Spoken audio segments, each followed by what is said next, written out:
Itutuloy na sa Miyerkules ng House Justice Committee ang pagtalakay sa impeachment complaint laban kay Vice President Sara Duterte. Sa pagdinig, inaasahang harap ang National Bureau of Investigation o NBI kaugnay ng isinasagawa nilang investigasyon sa ginawa umanong pagbabanta ng pangalawang Pangulo sa buhay ni Pangulong Ferdinand Marcos Jr., First Lady Lisa Araneta Marcos at dating House Speaker Martin Romualdez. Ayon kay NBI Director Atty. Melvin Matibag, nananatiling seryoso ang usapin sa kabila ng nauna ng pagtanggi ng Vice Presidente sa mga paratang.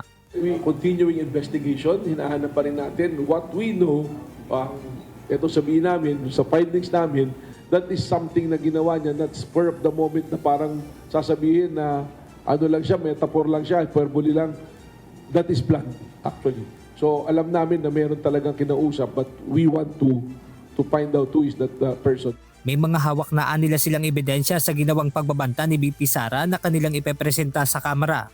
Inimbestigahan po yan, including po yung mga yung digital po, yung mga pronouncement po na nasa social media, tiningnan po yan.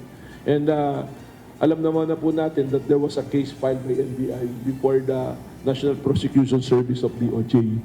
So that will cover testimony, and we will also bring the documents at saka video recordings na pina-authenticate po sa National Bureau of Investigation.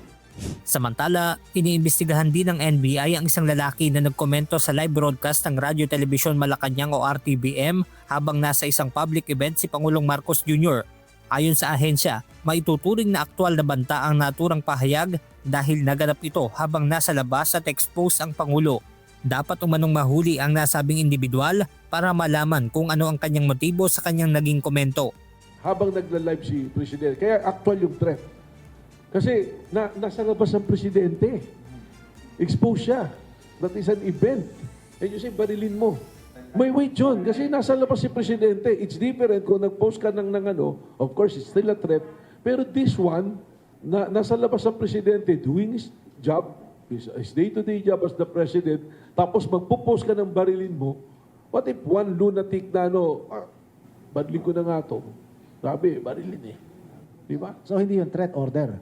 It looks like a threat and an order at the same time. Di ba?